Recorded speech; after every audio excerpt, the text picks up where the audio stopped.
Now we're live. All right. Welcome, welcome, welcome.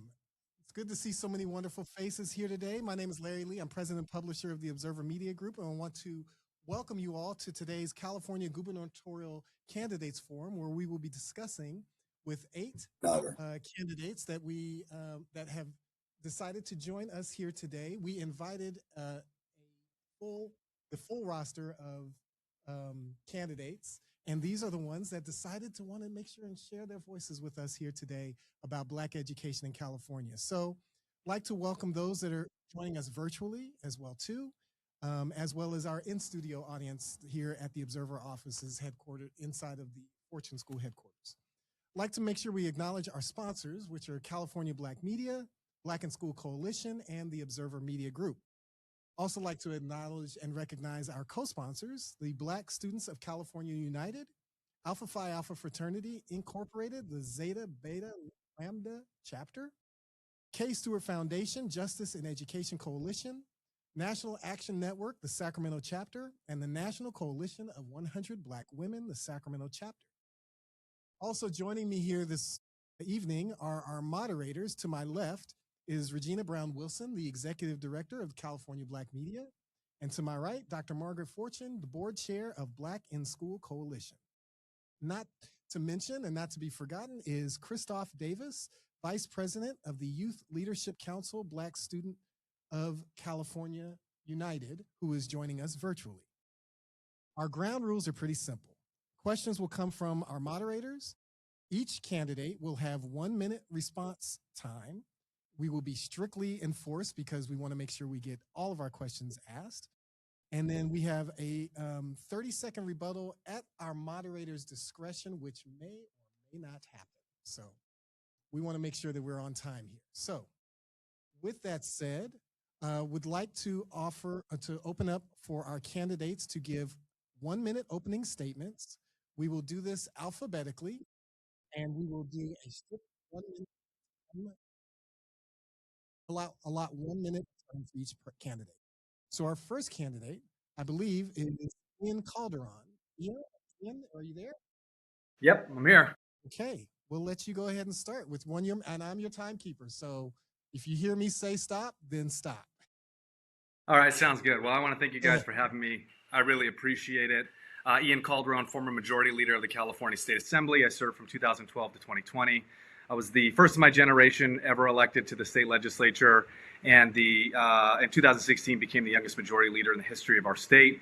I left the legislature in 2020, started my own business. I've been a small business owner for the last almost 6 years, and I decided to jump in this race when I took a look at the difficulties and the challenges that families are facing in our state. I have 4 little kids. My kids are 8, 6, 5, and 4, and I want to know that they have a future in this state. And the conversations between my wife about our kids coming to us one day and saying, as much as I love you guys, as much as I love being in California, if I want to move out of your house, if I want to own my own home and raise my own family, I'm going to have to do it in another state. And that terrifies us. I want to know that government is going to work for us. I want to know that the state of California is focused on accountability. It's focused on results. It is focused on making sure that my family can have a future in this state, and that's why I'm running. Okay, thank you. Next would be Matt Mahan. Mayor Thank Mahan, you. Can you hear me okay? Yes, we can. Great. Well, good evening. Thank you. I appreciate you convening us. I'm Matt Mahan, Mayor of San Jose. My mom was a teacher. I was a public school teacher, and I'm the proud parent of 2 school-age children. So these issues are very close to home for me. And I'm running for governor because I know we can do better in our state on a variety of issues, public education being at the top of the list, housing and energy costs, public safety as well. As governor, I will take a back to basics approach, really focusing on early childhood literacy, supporting our teachers and making sure they have the training and support that they need, thinking about career pathways, helping students to be successful and be college ready, but also be set up for success in many rewarding fields and really backwards planning from the careers of the future. So my philosophy is to look at the data and really make sure we are accountable for the outcomes that our kids deserve. And I think there's a lot to learn from other states that have actually been 1 excelling minute. faster than we have. Thank All you. right. 1 minute is up. Thank you so much. That minute goes fast. I know it does. John Slavitt, are you there? I am here. All right. Your 1 minute begins now. Thank you very much. Well, thank you for having me. It's an honor to be with you. I wish we could be in person, but thanks for the opportunity to be virtual. I've got 5 kids growing up in California from age 1 to 20. So I think a lot about education. It's very personal for me and my family. My background is as a CEO in the private sector. And so I really believe in competition and accountability as well. And right now, if we gave our education system a scorecard, we'd be failing our kids, just looking at the facts, especially Black kids, whose education outcomes in California lag other kids between 10 to 30 points, which is completely unacceptable. It's not because Black kids are less driven or less talented. It's because I believe we have a system that's been set up to protect the interests of teachers and administrators at the expense of parents and kids. And if California schools were a sports team, I think we'd fire the coach and change out the staff. So I think our system needs radical change, putting parents and kids first. As Matt just said, focusing on early childhood education, which is so important, particularly kids in 3rd, 4th grade. Increasing racial representation among our teacher pool, Okay. and adding competition into the 1 minute system. is up. And I thank you so much for the opportunity. Thank you. Thank you so much. All right. Next would be Tony Thurman. Mr. Thurman, are you there? Okay. Going once, going twice. I know he was having some travel issues, so we will move on to Antonio Viragosa. Are you there, sir? I am. Thanks for having me, and I think this is really important. I think those of us who have showed up have demonstrated that we think this forum is really important. As a young man, at 15 years old, I helped to found the Black Student Union and the United Mexican American Students. I led the walkouts over the fact that we were having secondhand books, desk, and everything else. My whole life I've been fighting for education. I worked for the Teachers Union. I authored the largest school bond and the first one that invested in inner city schools in 1999, $9 billion school bond. I took over 20 schools when I was mayor and turned them around from a 36% graduation rate to today a 90% graduation rate. Most of those schools are in Watts, downtown, and on the east side. Be honored to have your support. Thank you so much. All right. Next would be Butch Ware. Mr. Ware, are you there? I'm right here. All right. Your 1 minute begins next. So I'm the son of a locksmith with a 6th grade education. I'm a UC Santa Barbara history professor, and I teach Black history, revolutionary history. I was the Green Party vice presidential candidate and the only candidate running for governor in this state that has received 1 million votes for the White House. And my journey began when I was 15 years old and read the autobiography of Malcolm X. I read that book cover to cover in one night. I wanted what Malcolm had at the end of that book, complete liberation from his inner demons and his external oppressors. I went out to my public school library, checked out an English translation of the Quran, read it to cover the next night. And that was the induction into my faith tradition and into the Black liberation tradition. And I'm coming to bring a Black liberation agenda to the gubernatorial mansion. What I want is universal pre-K, free college tuition, which we used to have in the state of California, and to level the achievement gap by spending the same amount on a per student basis in Compton that we do in Beverly Hills. Butch Ware, don't forget the name. All right. Thank you so much. Next would be Betty Yee. Ms. Yee, are you there? Yes, I am. Good evening, everyone. It's a pleasure to join all of you, my fellow candidates. My name is Betty Yee. I'm a 2-term state controller. Also spent about a decade on the State Board of Equalization and was a former state budget director. I am the proud daughter of immigrant parents and who didn't speak English until I entered kindergarten. I am a product of the public schools in San Francisco. And I'm reflecting back about my early days in the public school system when There were a lot of opportunities, and I think about all the changes that have happened, even in the neighborhood where I grew up in San Francisco, where we've had gentrification, we've had just all kinds of economic changes in the city that have essentially exacerbated a lot of the inequities in our public school system. And so I'm running for governor because I want to do everything I can to tackle the affordability issues, but also to try to make some progress on the growing wealth gap. We have a growing wealth gap where we're leaving Black and Brown families further behind, also including some of the middle class here in California. So I'm running as an underdog candidate, and I'm just fueled by the fact that there are a lot of underdogs out there that I want to create opportunities for so that they can exceed expectations as I have throughout my life. Thank you so much.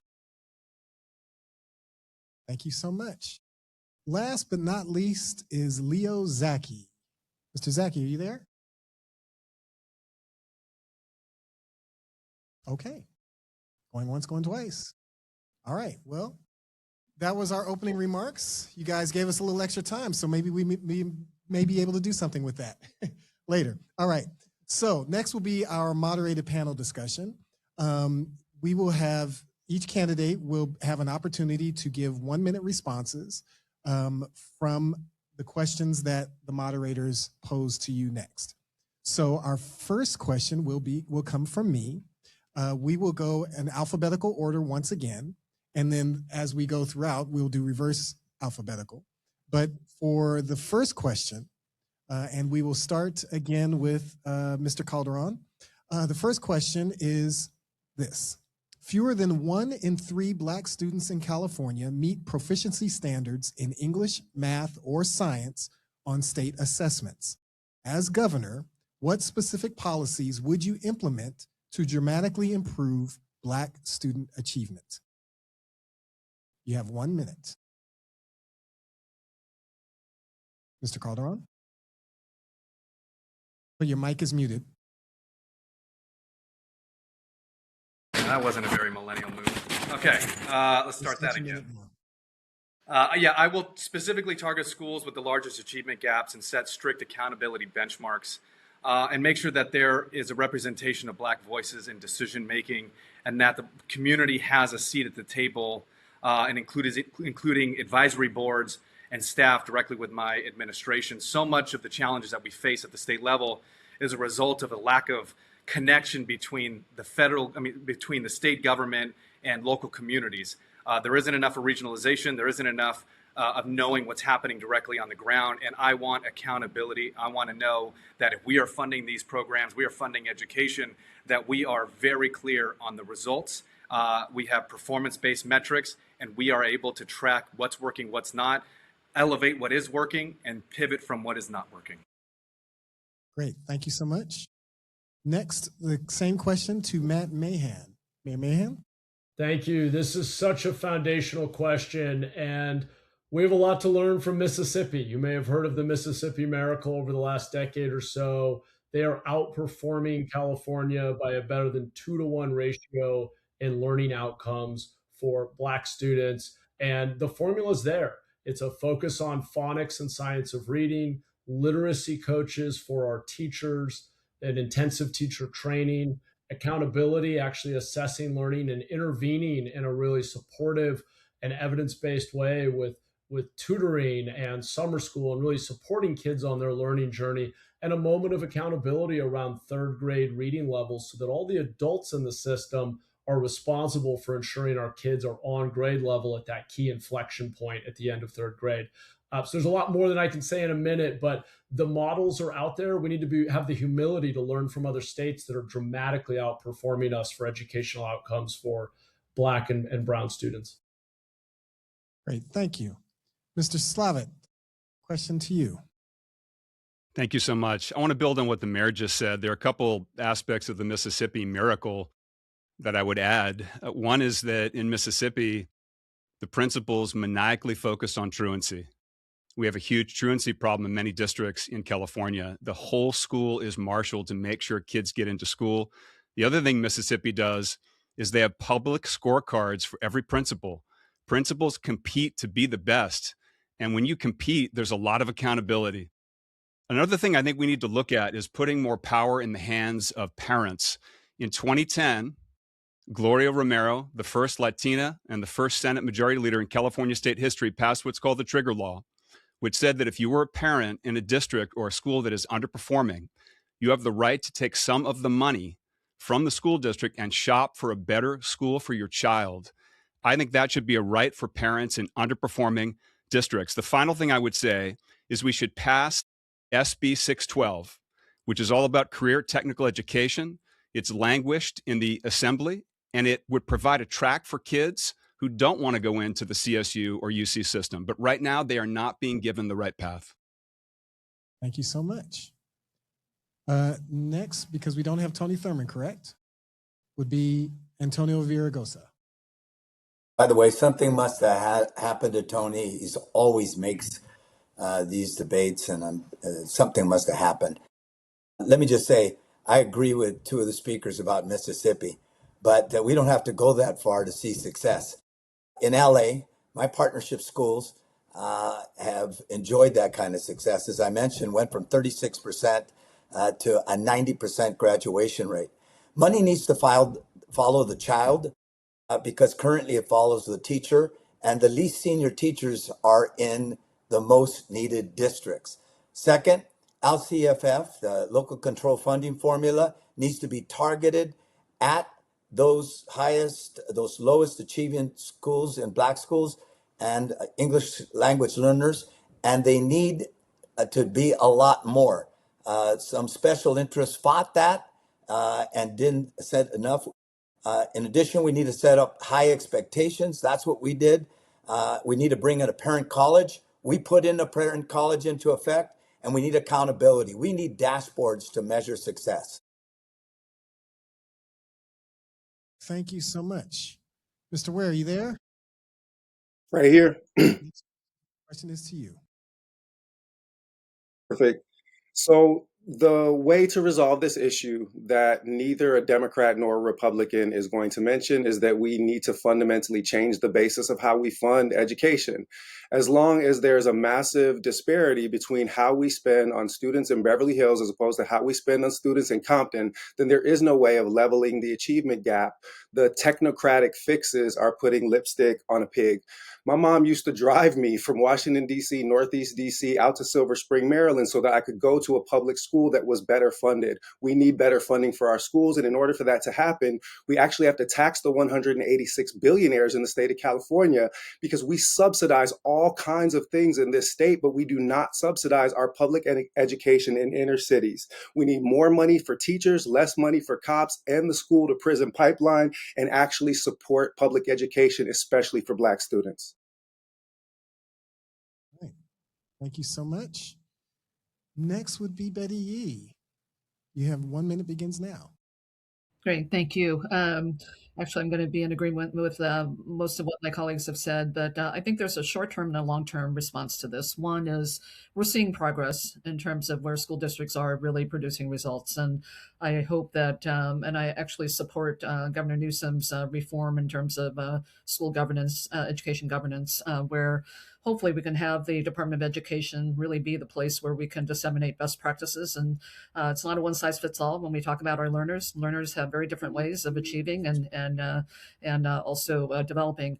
So I would look at just what's working now and being sure that we're sharing those best practices. But I would also agree with Mr. Ware that we do have some systemic issues with respect to how education is not equitable, from funding to just access to opportunities, how we can just take down some of the barriers for even parents to be involved in the community. So I would say that we have a lot more work to do on that front as well. Great. Thank you so much. And Mr. Zaki.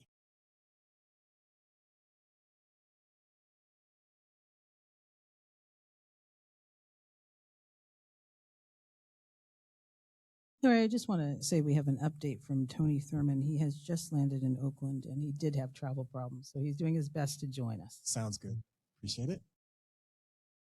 All right. Mr. Zaki, are you there?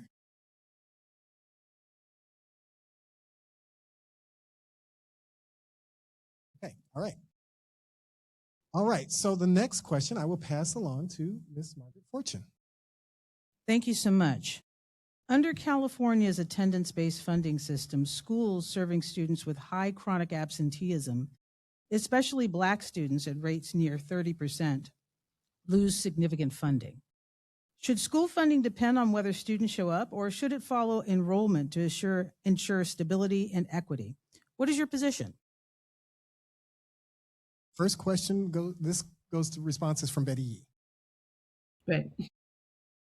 Thank you. I think the changing the funding formula to be enrollment based doesn't really necessarily respond to the chronic absenteeism issue.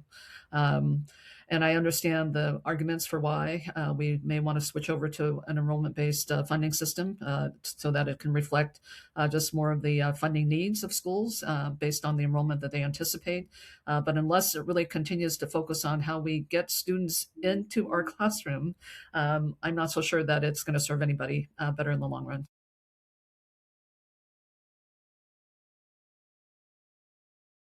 Okay. Next would be Butch Ware.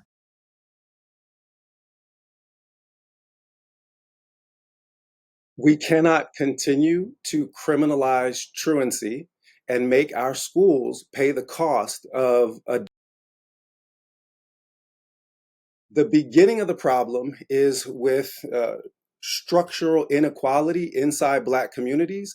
And I want to just make the point that I am the only candidate that is running on a reparations now platform, not later. I'm a descendant of American enslaved ancestors, and we need to level the wealth gap. Some people were born on third base, thought they hit a triple. So the first thing is that we actually need structural reform and to level the wealth inequality. With respect to the specific question, criminalizing truancy does not solve the problem. It just continues to create a hostile environment, especially for Black males. I'm a university professor, and there are 2 Black females for every Black male on every campus that I've ever been on. Criminalizing Black male youth and making their parents suffer with funding cuts for the schools is not the answer. So it should be based on attendance. Thank you much. Mr. Fierragosa. Yes, I think we should be basing it on enrollment and doing everything possible to bring those kids back in. That doesn't mean we're demonizing them. That doesn't mean we're criminalizing them. We're educating them. We did that in LA Unified. I actually participated. I'd go to Watts, the East Side, Pacoima, knocking on doors, talking to parents, bringing the kids back. It's hard work. It's not easy, but it can be done. So we have to do both. It does. We focus on enrollment, but also on truancy. Okay. Thank you so much. I do see Tony Thurman has joined us. Margaret, you may want to repeat. I told you you would. Yes, I'm happy to. Welcome, Mr. Thurman. We know that you had travel delays that were beyond your control. This is the question, and you have 1 minute to respond. Under California's attendance-based funding system, schools serving students with high chronic absenteeism, especially Black students at rates near 30%, lose significant funding. Should school funding depend on whether students show up, or should it follow enrollment to ensure stability and equity? What is your position? Question. Can you all hear me okay? We can hear Yes, you we just fine. can. Yeah, my position is that it should be based on enrollment. And as many of you know, I've sponsored legislation 2 years running to change our system from average daily attendance to an enrollment-based system. And as governor, I'll sign that into law. This will give our schools another $6 billion that they can count on for revenue, and at the same time provide resources to have outreach workers who can knock on doors, as the mayor was just talking about, who can go and help get those families back in school. I've done this work as well. And as governor, I will sign into law an enrollment-based system, providing more revenue and more resources to help address chronic absenteeism. Great. Thank you much. Mr. Slavitt, are you there? I am. Thank you. All right, your minute starts now. Yeah. What I would do is I would set a benchmark for every school with really high truancy. And I would say to that principal and those district leaders, set a benchmark, 1 year, 2 years, whatever the time frame is that's appropriate, where we have to get attendance to the right place. Let's give them every chance to get attendance to the right place. If they can't, we have to make radical changes for the benefit of the parents and the kids in that school, and empower those kids and those parents to have better choices, maybe a vocational route, another option to get the best outcome for that child. So I agree with most of my colleagues here. Let's give them a chance, but it can't be forever. Okay, not every school and every parent of every child in every school should be locked into that school. We've got to give them choice and give them options and let them stretch to be excellent. But if they can't be, make some radical changes. The definition of insanity is doing the same thing over and over, expecting a different result. I'm afraid that we're operating with a bit of insanity in some of our policies in our K through 12. Thank you. Mayor Mahan, question is to you. Your 1 minute begins now. Yeah, thanks for the question. Look, I could see shifting the formula to be more enrollment based, but I think we need to focus on the underlying issue, which is high absenteeism in many of our neighborhoods, and better understanding. And this is, I think, the role of the state, is providing the research and best practices for addressing absenteeism and supporting and also holding accountable principals, districts for reducing absenteeism. In San Jose, as we have funded one-on-one tutoring, we've seen absenteeism go down because people have mentors. As we focused on safe routes to schools and reducing unsheltered homelessness, we've seen more kids willing to walk to school. So I think we need to get at the underlying issue, which is how do we ensure all of our kids feel safe and get to school and want to be there and can be there. Let's focus on that and create accountability around getting our kids in school so that they can learn. That's really the most fundamental and important thing we need our governor focused on delivering. Thank you. Next, last is Ian Calderon. Your minute begins now. Yeah, I think we do need to move to and support enrollment-based funding. I also think we need to fully fund LCFF. LCFF was something that passed during my tenure in the legislature, which reversed the incentives. School funding was done in a way that if you did better on states testing, you got more money. Well, LCFF made sure everybody got more money across the board, but we focused on getting resources to those schools and those students that didn't do as well on state testing. And so we need to fully fund that. But we also have to do a better job at understanding where families are and meeting them where they're at and helping them get the resources that they need. Because a lot of times, especially when it comes to attendance-based funding, and I see this with my own kids right now, you're punishing the kids and you're punishing families who might not necessarily have the means or the ability to get their kids to school on time. And so we need more community involvement, more parent involvement to go along with that funding, because we don't want to continue to just throw money at a solution and believe that the money is going to solve the problem. We have to understand, we have to have performance-based metrics, and we have to work directly with families to make sure we get kids in those classrooms. Thank you. Well, thank you. Governor Newsom has proposed eliminating the elected superintendent of public instruction and instead having the governor appoint a secretary of education to lead the California Department of Education. Do you support this proposal? And if elected, would you implement it? And I think that would start with you, Mr. Calderon. Yeah, I see my buddy Tony right there, his face on screen, and we got to serve together, and I have a lot of love, a lot of respect for Tony. I mean, I think what I would say in terms of my position on this measure is I don't want any roadblocks when it comes to solving the challenges around education. And, you know, I support having a superintendent of public instruction that will work collaborative with me to reimagine how we administer education across the state and what we can do. You know, I appreciate the governor wanting to take a different approach, but I'm also concerned that a drastic change to another bureaucrat might not necessarily be the best move forward. So I want accountability, and I want partners that are going to work with me and that have the structural understanding and knowledge to help solve these challenges that are so important for our future. Thank you. Next will be Mayor Mahan. I support the governor's proposal because one of the biggest challenges we face in California today is the level of decentralization and bureaucracy. That means that everybody is able to point a finger to somebody else, the school board, to the county board of education, to the superintendent, to the legislature, to the governor. We need to create more alignment and accountability and have fewer cooks in the kitchen. and actually focus on outcomes and be accountable for those outcomes. The dashboards that Mayor Villaraigosa spoke to, we have too many different levels and layers of bureaucracy in California, and it isn't just in education. This is an issue across so many of our policy areas. So I think the governor's on the right track. Change isn't easy, but we do need drastic change to deliver different outcomes. So I'm supportive, and I don't think we should be protecting the status quo. Thank you. John Slavitt. Thank you. I think it could be a step in the right direction, and so I tentatively support it. But I think without other more fundamental reforms, I don't think it's going to make a huge difference, because I think it's a bit of, shuttling deck chairs around on our education Titanic, to use an analogy.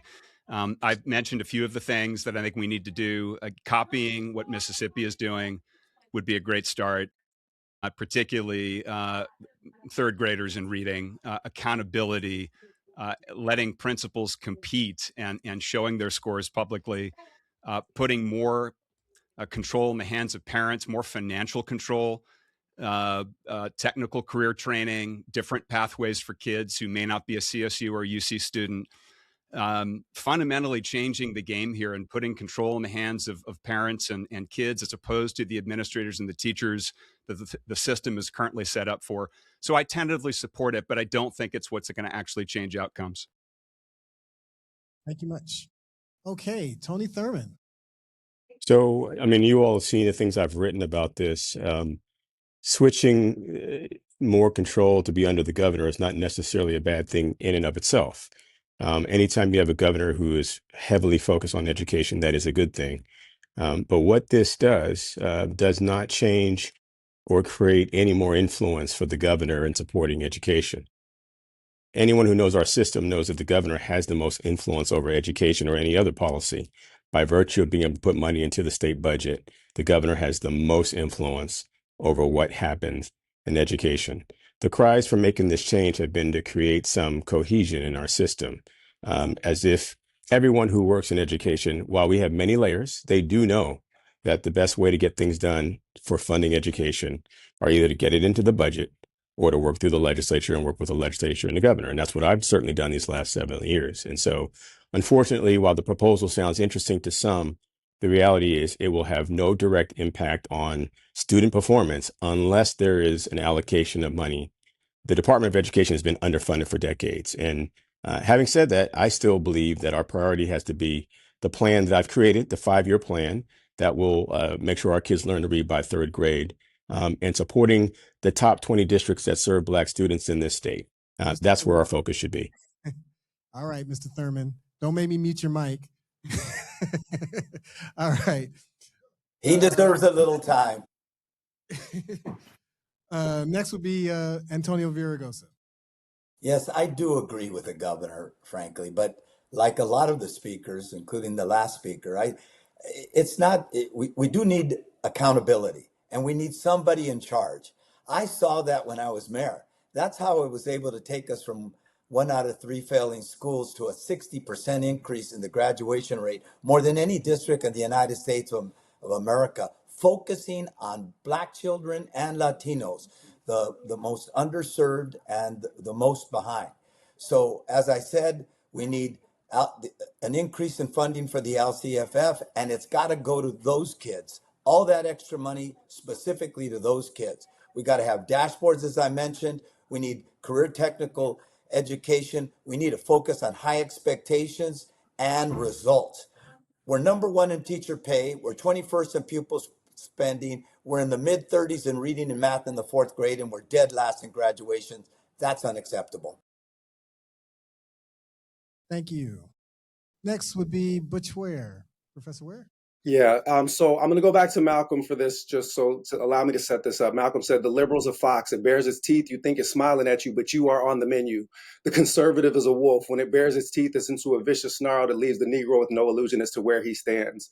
Malcolm believed that we were caught between two predatory parties, a Democrat and Republican Party that differed only in the modality of the hunt.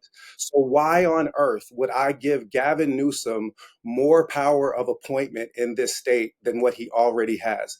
Newsom, that was personally clearing homeless sweeps.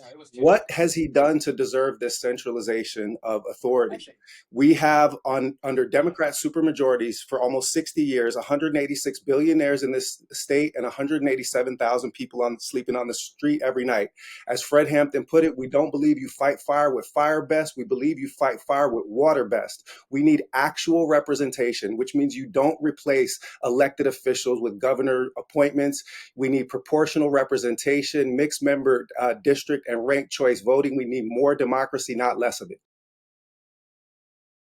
Thank you much. Betty Yee, you have 1 minute. Thank you. I support the governor's proposal for just a very simple reason, and that is to align accountability with where the authority and responsibility lies. And the public deserves to know who should be ultimately accountable for the policies, the policy implementation. And I just want to say, just to the credit of our current superintendent, I mean, what he has done with the Department of Education as our superintendent is really focused on just kind of system-wide issues, and particularly system-wide issues that deal with equity. And I think that continues under the governor's proposal. But the idea that when bills are passed and the State Board of Education is going to be looking at how we get the rules in place to implement those bills, I think the accountability has to reside in the same place. All right. Thank you very much. And I don't believe Leo Zaki is with us, correct? So with that said, our next question will be from our student representative, Christoph Davis. Christoph, you there? Yes, I am. Wonderful. Well, we look forward to hearing from your question. Thank you. Black students are showing signs of depression, anxiety, and are concerned about their safety in schools because of systemic racism. The CDC's Youth Risk Behavior Survey revealed that 45.9% of Black students have experienced racism on campus. What are you prepared and committed to do to help these students who feel marginalized and discriminated against in public and private schools across the state? Thank you so much for that question. And that question goes to all the candidates. The first one response should be from Betty Yee. Your minute begins now. Great. Thank you very much, Christoph, for the question. It is a serious question that, first and foremost, to me suggests that we have got to create much more school climates and environments that are accepting. And that begins with hopefully bringing in more diversity among our educators at the school site. It also means that if we are seeing these kinds of issues at school, that we have really an all of community involvement with respect to how we are going to overcome these issues. This comes not from the school itself. This is really deeply rooted in systemic racism that really speaks from where the students come from. And this is where I hope that we can just understand that we've got to increase what I consider to be more culturally relevant, just kind of school environments. We've got to look at strong community engagement and family engagement, and looking at how we continue to just hopefully dismantle the barriers to opportunity where we are really giving these students as much exposure to being able to continue to develop and to thrive. Okay. Thank you, Ms. Yee. Next would be Mr. Ware. Malcolm famously said, "Only a fool lets his enemy educate his children." We have created an environment where white supremacy continues to reign in our educational system, and I'm going to call a spade a spade. A Black youth, I felt that same crushing pressure. My peers were dropping out by the time I was 15 and 16 because these were profoundly unwelcoming spaces for us. I have served on UCSB's campus-wide DEI committee, and I have been a Black activist, organizer, and advocate for our political education and liberation education for 3 decades. Yes, 3 decades. I'm 52 years old because even light-skinned Black don't crack when you moisturize. I have been at this for decades. So this is not a political imperative for me. This is what my life has been about. It has been about empowering Black students in university classrooms and in public environments. And as the governor of the state of California, I can provide moral, ethical, and political leadership in this domain like no one else on this panel. Thank you much. All right. From the moisturized Dr. Ware to Antonio Villaraigosa. Your minute begins next. Thank you for that.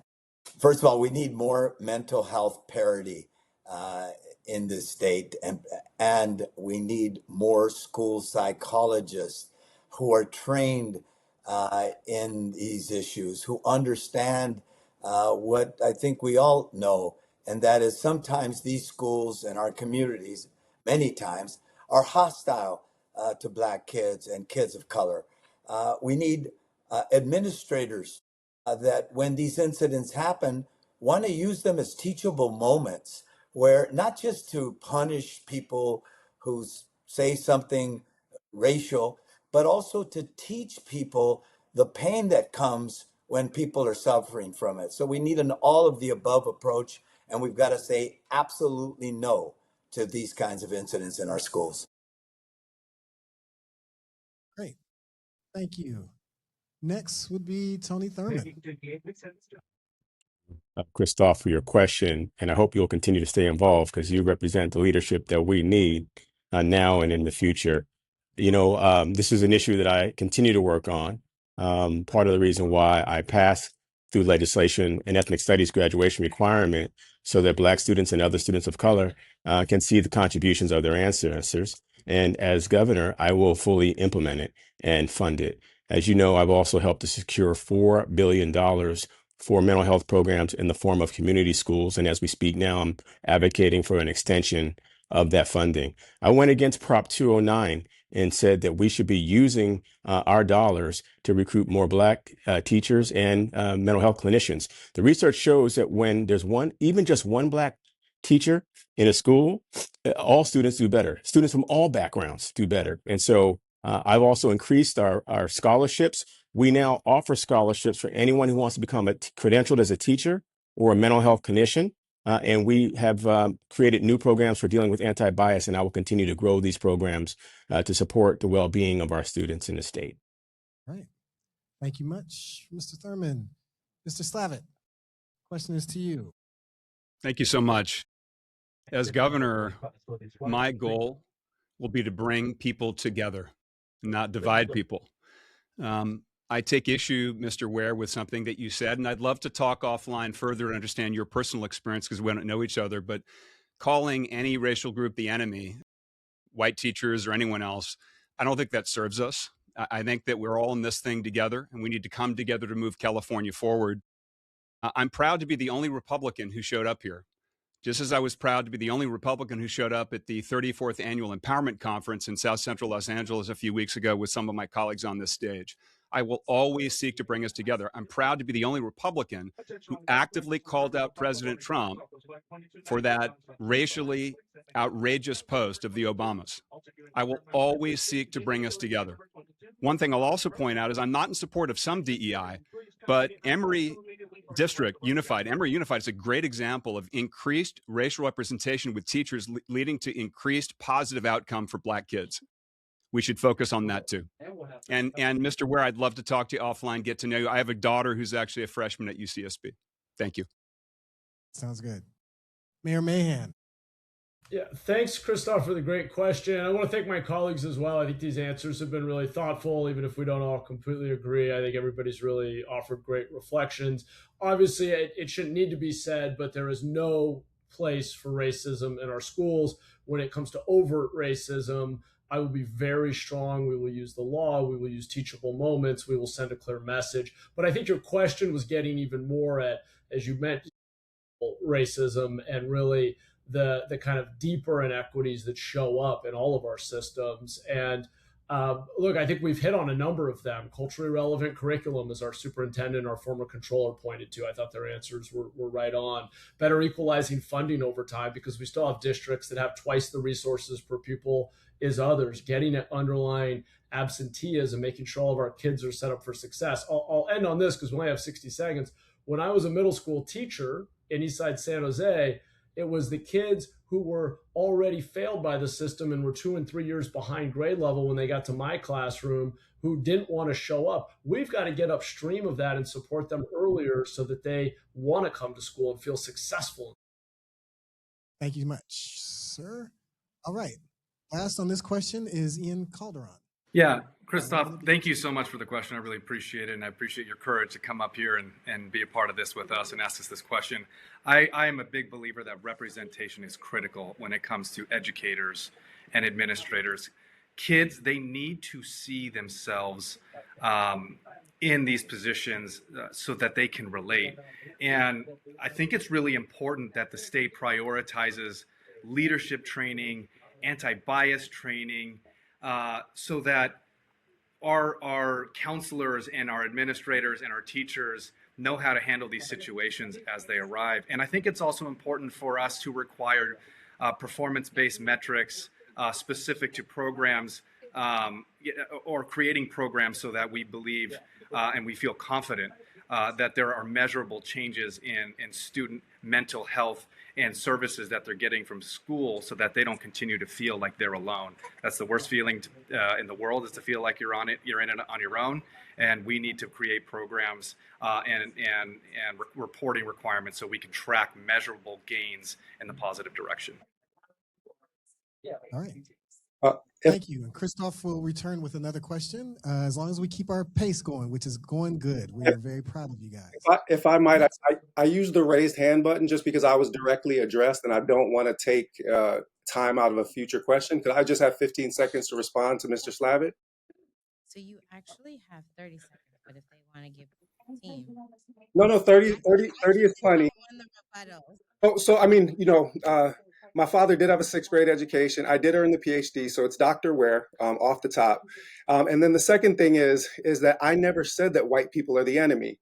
Hit dogs holler. So what I said was we have white supremacy in our teaching and the way that our education is constructed. And the great Black queer feminist theorist Bell Hooks reminded us that white supremacy is not a white people's problem.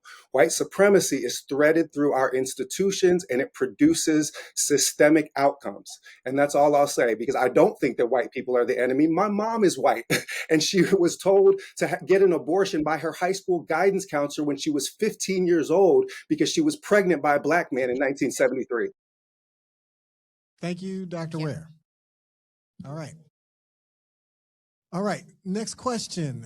A growing number of California school districts, including Sacramento City Unified, Oakland Unified, and Santa Rosa City Schools, are facing serious fiscal distress.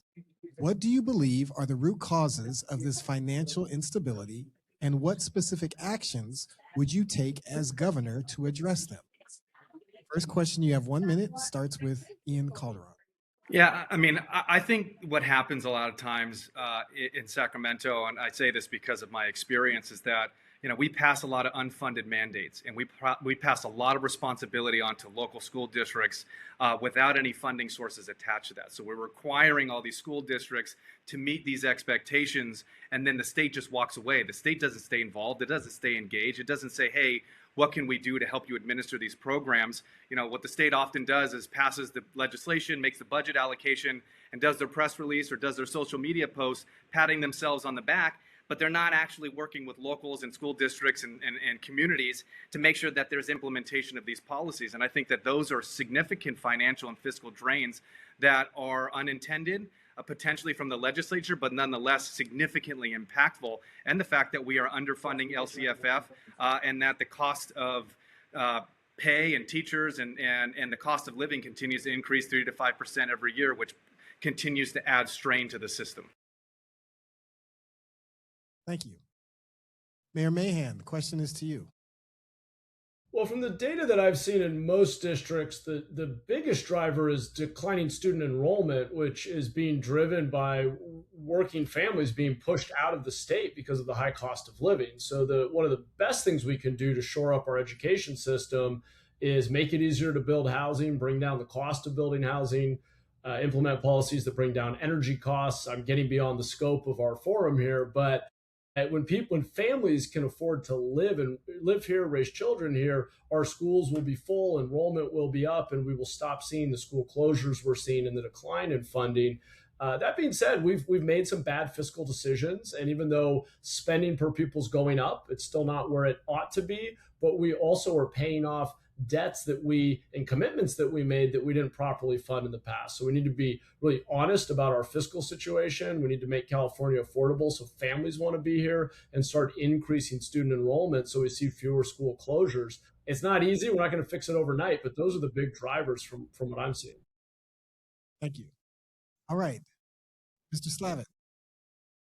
Thank you. I think if you look at the case study of San Francisco Unified, which just went through a very traumatic, 4 or 5 day strike, teachers deserve to get paid more, particularly the best teachers. But there are some teachers who aren't succeeding and probably shouldn't be in the system. And I think there needs to be fundamental reform about tenure and about promoting and rewarding the best teachers and principals and administrators, and moving out of the system the people who don't deserve to be educating our kids. That is a hot button issue in California, but it's the truth. The other big elephant in the room, the reason San Francisco Unified and many districts cannot pay their teachers more is they are saddled with massive pension obligations they cannot afford. San Francisco Unified is an example. The annual cost of the pension obligations has tripled over the last decade because the power of public sector union negotiations is outstripping our politicians, and they're outplaying our politicians. Now, unions have a right to advocate for the needs of their members, but politicians are the ones who need to have spine to stand up for the kids and the teachers themselves and the budgets, and that's the problem. Thank you. Mr. Thurman, your 1 minute begins now.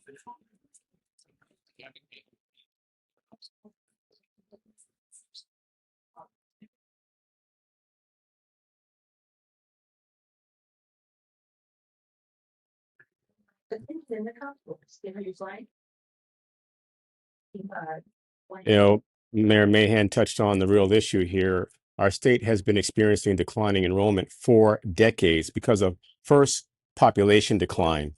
Then it was exacerbated during the pandemic when families left. And so we've got to make sure we're offering programs that make families want to come back to our schools, like the bills that I sponsored to help our schools become dual language immersion programs and programs that offer high levels of STEM so that they can build and build and build both the attendance and the revenue and preparation for our students for the future. The reality is that if we move to an enrollment-based system, we'll have $6 billion more for our schools. The other reality is our schools were number one in per pupil spending before Prop 13 was passed and went down after Prop 13 was passed. We have to be for Prop 13 and give our schools and our cities and our counties real revenue, and I will do that as governor.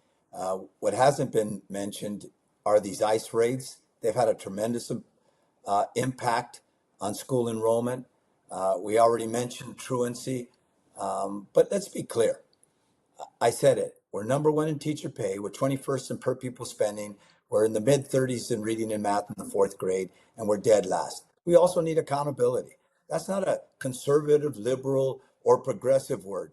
It's something we all expect. That means teachers, parents, community getting behind, look at these kids and these school districts, holding them accountable and demanding excellence and high expectations. Thank you. Dr. Ware. I'll address the enrollment and the population flight. And just follow me for a moment. General Motors spends more on healthcare than it spends on the steel for its vehicles. And yet, under Democrat regimes that promised to deliver single-payer health care, we never got it. They passed it in 2006 and 2008 when Schwarzenegger was governor because they knew he would veto it.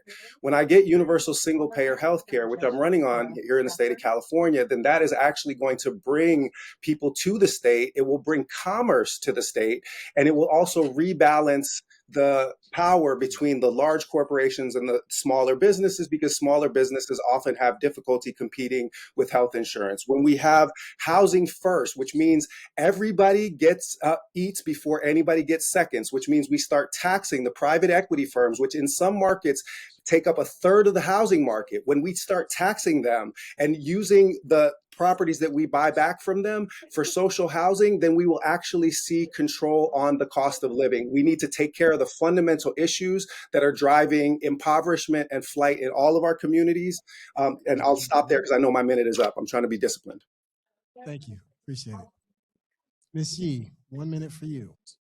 Thank you. I agree with most of what my colleagues have said. Look, fundamentally, as we do budgets, just as costs are going up for each and every one of us in our lives, they go up for schools as well. And so electricity costs, healthcare costs. And so I just wanted the public to know that, yes, they also have to shoulder those cost increases. And oftentimes we don't fully fund them. And what I would say is we've got to make schools attractive again. I want to look at, when we talk about housing, how we create economically sustainable communities so that we're actually also incentivizing business development, so that we have our schools in our communities really understanding where the opportunities are for their learners. And then lastly, I would say that, with respect to declining enrollment, this is something that I hope we can look at more innovative use of our school facilities as well. There are a lot of supportive services that our learners need, and I hope that we can look at our existing school facilities as places where those services can be provided. Thank you. All right. Our next question is back to Christoph. We've got to hear from our students. Christoph, you there? Yes, I am. The responses will go in reverse alphabetical order, so go ahead and ask your question. Amazing. Black student unions and Black culture clubs in schools have come under attack by non-Black groups as promoting segregation or being DEI.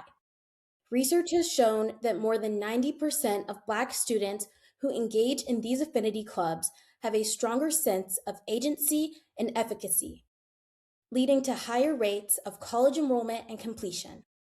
Would you, as governor, support and sign a bill that would support building affinity spaces leading to positive mental health and academic excellence? Eddie Yee, you're first.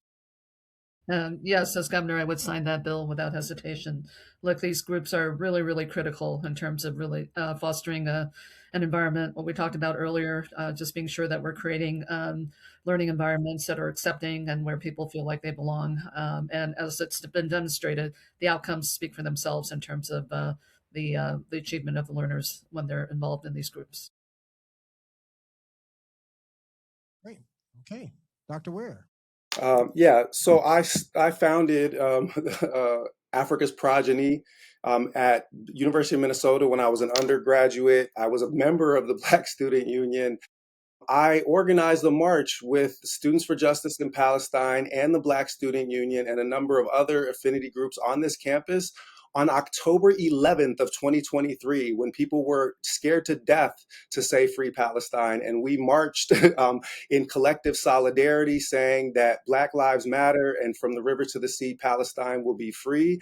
I will stand 10 toes down for Black students, for Mexican American students. El Centro here at UCSB has also participated in many of our actions. My wife is a Mexican American immigrant, child of two undocumented immigrants. She's born here in the United States. I am absolutely going to do everything that I can, because this is not something that I would do as a matter of policy. This is what I've done with my entire life. I ain't new to this. I'm true to this. Thank you. Antonio Villaraigosa. Well, this is something I've done my entire life as well. I was 15 years old when I started the Black Student Union with other football players, and 2 months later, the United Mexican American Students led the walkouts. I will sign that bill on day one, Christoph. When we got to UCLA back then, there were a handful of us, and oftentimes we felt ostracized.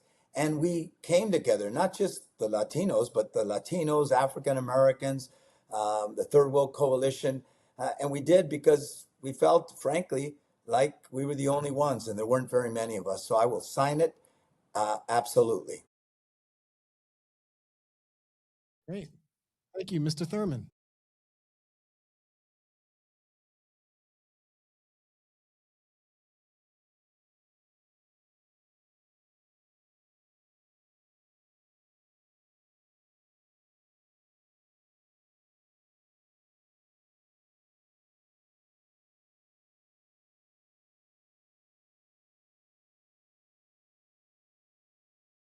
Glad to sign your bill, Christoph. Maybe we'll call it just that, the Christoph bill.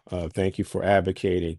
When the Black Students Union at Temecula Unified said that they were feeling attacked, I went and I spent time with them and with Black students and LGBTQ plus students and Latino students and Asian American Pacific Islander students.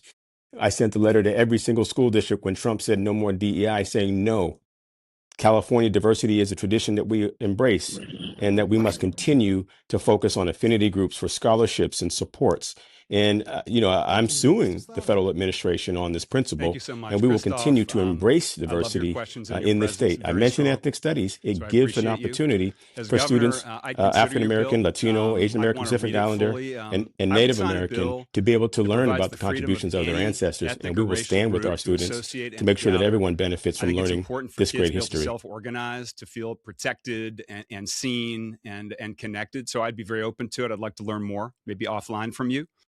One thing I would say, though, I just heard the phrase from the river to the sea. I'm going to call that out and vocally oppose that phrase, which is buzzword and code word for the mass killing of Jewish people. Anyone understands that phrase? I'm going to call that out, and it's very important to call that out because any kind of code word like that against any group should be called out. Thank you.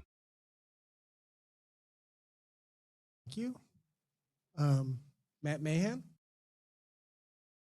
Thank you, Christoph, for the question. Appreciate my colleagues' responses.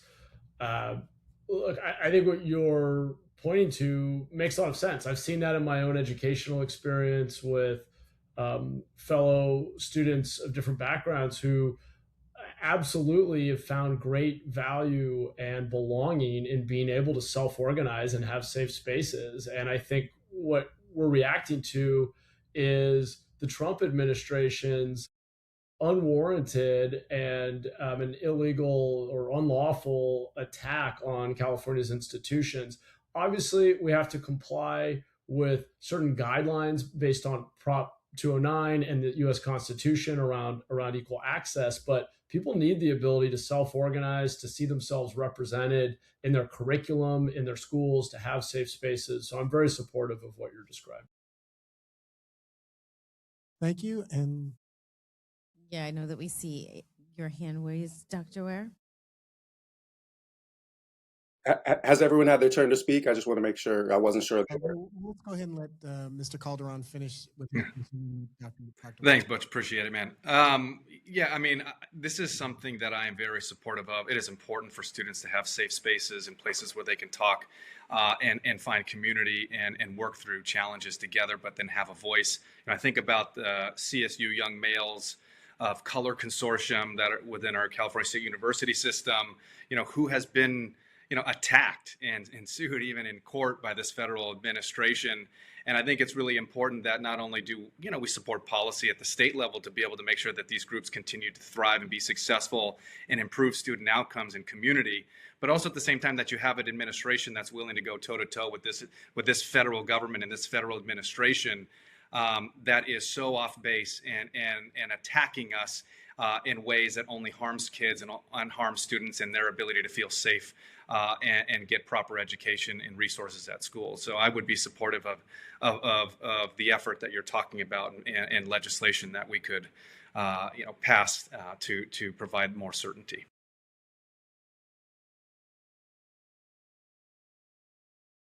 Sure. So From the river to the sea, Palestine will be free is not a call for any violence. Where between the Mediterranean and the Jordan would you prefer that Palestinians not be free? SJP also participated in that march across campus, and I ran with Dr. Jill Stein, an anti-Zionist Jewish woman, and she was screaming "Free Palestine" from the river to the sea at the top of her lungs. And it was El Haj Malik Shabazz, Malcolm X, who wrote in Zionist Logic in 1964 that this was a fundamental part of the Black liberation struggle, and that's why Huey P. Newton, Thomas Sankara, Nelson Mandela, James Baldwin all stood for Palestinian liberation as well, and I do too, and so did our Black Student Union. Thank you. And I believe that I have the last not the last word, but the last question here. So I just want to thank all of our sponsors and thank all of our co-sponsors and thank all of you for actually showing up to speak to our community. So this is just going to be closing statements, and you'll have 1 minute, and we'll do this in alphabetical order. So in 1 minute, tell Black families across California why you are the leader who can deliver the best educational outcomes for their children. That means we'll start with you, Mr. Collins. Yeah, and again, thank you so much for everybody that put this together and for having me a part of this. I mean, look, I know how Sacramento works. And at the height of my influence and power, when I could have gone on to Congress or run for statewide office, I didn't choose to do that. I chose to go and be home with my family to raise my kids with my wife. I was never the one that was attracted to power and being close to power. I wanted to, I've been a small business owner for the last 6 years and just want to know that my kids have a future in this state. And what you need is someone who understands the power structures within Sacramento, someone who's been there in a leadership position within the last decade to actually create change and structural reform. If you really want change and you really want reform, then the most effective candidate is someone who understands Sacramento and understands where the power structures lie and is saying, I'm going to come in and I'm going to change it and I'm going to fix it. I want you to know that I see you, I hear you, and I am not focused on anything else other than being governor. I don't want to be president. I don't want to be in the United States Senate. I want to be governor of California, do the job the way it needs to get done, and make sure that you not only have confidence in your future here, but in your kids' ability to receive a high-quality education, to take care of themselves and raise their own families right here in this state and buy homes. All right, Mr. Calderon, you did great the whole time. I don't want to mute your mic here as you close out. All right, Mayor Mahan. In a word, accountability. I grew up in an immigrant community in Watsonville where our strawberries come from. My neighbors were farm workers, and my best friends were the children of farm workers. Our local high school had a higher dropout rate than graduation rate. I know we can do better. States like Mississippi are doing better, and we can too. I'm running for governor for the kids in Watsonville where I grew up, the kids in West Oakland, the kids in Watts where I started my journey as a public school teacher. No kid should have to do what I did. I commuted 4 hours by bus to get a better education. And our schools should set up all of our kids for success. It starts with accountability, holding ourselves as adults to higher standards by measuring our progress, adopting best practices, and being relentlessly focused on those educational outcomes and getting upstream of all the downstream societal challenges we see from a public education system that is not delivering. As a former teacher and a mayor, I know how to deliver results for our kids, and I will be laser focused on it. All right. Thank you. That's Bellarmine's own Matt Mahan. Next, Mr. John Slavitt, 1 minute for you. Thank you so much. Well, thank you to the organizers for having me, and wonderful to participate. This community is hugely important to me and hugely important for the state. And again, I'm proud to be the only Republican who takes the care to show up for this community in these forums, and proud to be with every single colleague on the screen. Listen, sometimes you got to bring in an outsider to shake things up. I have no ties to government, never held office. I've been spending my time as a founder and CEO entrepreneur in the private sector, creating thousands and thousands of jobs, blue collar and white collar jobs. I know how to actually get things done and deliver results. And when I look at just the scorecard for California schools, we're in a dark place. And the definition of insanity is doing the same thing over and over, expecting a different result. I love the word accountability that the mayor pointed out. It's got to go a few steps deeper. Give parents choice. Give parents more financial control to put that money into the school that's best for their kids. Shake up the tenure system so the best teachers get paid way more and are rewarded, and the best principals. How about a vocational track for kids who are not on track to be in the CSU or the UC system? Shake the system up, accountability, and try something different for Going the to have sake to of our mute your kids and mic. parents. Thank you. I don't want to mute the one Republican's mic. All good. Appreciate it. All right. Thank you for joining us. All right. Mr. Thurman, 1 minute.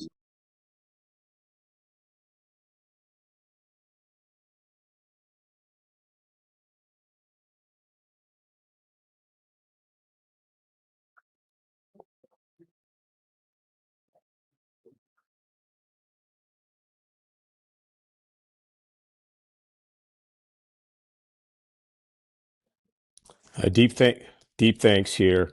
As a 57-year-old man, we've been talking about closing the achievement gap my entire life. You can't tell me that we can send someone to the moon and that we cannot close the achievement gap. We have to have the political will to get that done. I'm proud of the things that we've done to give, preschool for free for every 4-year-old and meals for every hungry student. $6 billion for the internet during the pandemic when we discovered 1 million kids, mostly Black and brown, did not have access to a computer or the internet. How can that be in California? It's shameful. Going forward, I'm going to continue to drive with our 5-year plan to make sure our kids learn to read by the 3rd grade. Thank you, Dr. Fortune, for the work that you and others have done to help us get hundreds of millions of dollars more to help those students who are the least performing. First of all, In I wanna addition to thank all you these all things, I'm for also going to make sure we build having 2 us million today. housing This is an units, important address homelessness, conversation. bring more teachers and counselors to Why schools should who are am I prepared the to best teach the person science of reading and to make sure that our address kids are black prepared achievement? and implement Because I've been $500 doing it million my whole for life. college and career Because I programs did it so our in kids the are prepared for district the with the jobs of largest tomorrow, black and they're becoming population ready for those in today. California. Because I was a civil rights leader before I got elected to the California State Assembly. Because when I was mayor, even though I didn't have any oversight over the school district, I decided to impose myself, take on powerful interests, because I understood that if a great school anchors a great neighborhood, and that's why people buy homes in those neighborhoods, a great school district has to anchor a great city. And the same is true for California. I will fight to address Black achievement because I've done so my entire life. Thank you. Dr. Ware. Malcolm said in 1964, the ballot or the bullet, I'm going to knock on every door in Harlem and register every black face behind every door, not as a Democrat, not as a Republican. I'm running as the only one that isn't funded by Team Blue or Team Red, and who funds you runs you. Those two corporate parties have driven the state of Black education to its current condition. You are not going to get either of those two parties to get you out of it. We need to try something new. Everybody knows this. 63% of American independents say that both parties do such a, quote, poor job that we need a third party to step up. Well, I'm stepping up to run. And can a Muslim progressive win? Absolutely. I'm polling at 5% in an I Side With poll, which is more than any third party has ever polled in the state of California. Mamdani went from 1% in February to 50% in June. I don't have to get to 50%. I got to get to 18%. So with the support of our community, we absolutely can bring a Black liberation agenda to Sacramento. Thank you, Dr. Ware. Betty Yee, last word is to you. Thank you very much, and thank you for the opportunity to participate this evening, and thank you to my colleagues. Look, I'm running for governor because this has been a state that has really made an investment in me. And when I think about the next handful of years where we're going to have some very challenging budgets to deal with, we're not going to be able to cut our way out of it. And we're not going to be able to tax our way out of it. But we can start investing and reinvesting in our people. And it begins with our young people, with our learners, and what we're able to do in terms of truly growing this economy in the state that is centered around how we can hopefully have an economy that's not a harm economy, but one that can just be regenerative in terms of the opportunities that we can build. As I said at the outset, I've been an underdog all my life. As a daughter of immigrants, everything's a fight, nothing's given. And so I'm here to just really tell those who are feeling exhausted, feeling worn out, feeling counted out, that I am here for you. I won't stop fighting until you have the opportunities to exceed expectations as well. And I'd be honored to be the next governor of California. Thank you. All right. Well, thank you very much. Okay, in studio audience, can we give everyone a round of applause, please?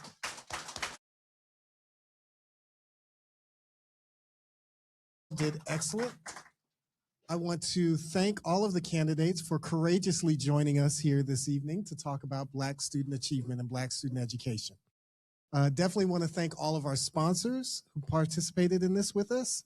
I definitely want to thank my moderators, Regina and Dr. Fortune, as well as Christoph Davis. Thank you so much. Want to thank all of our in-person guests who have joined us here this evening. And again, thank you for coming out in the rain. Definitely want to thank my staff. Can we give the Observer staff a round of applause too, please, for pulling this and executing this? And want to make sure and remind you all, we have a primary in June 2nd. So please make sure that you get out and vote.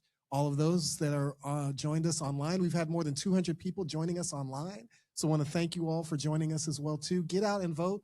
If you're already registered and vote, make sure you get somebody registered to vote. But this is a very critical election. So thank you all for joining us, and we look forward to seeing you again soon. Thank you, guys. Thank you so much. Thank you. Thank you all.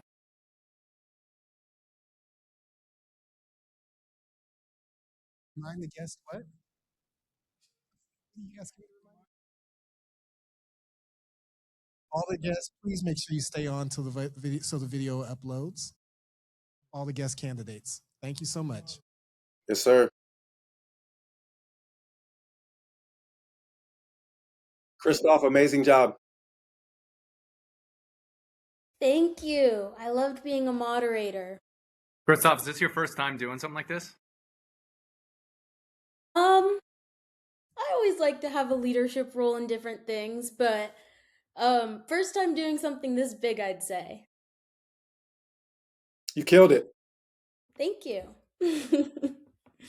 Thank you all for your thoughtful responses. What grade are you in?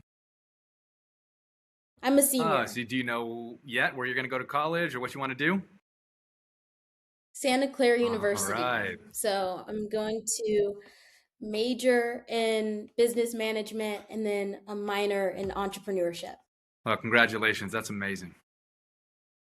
My brother was an assistant basketball coach there for a number of years. Beautiful campus.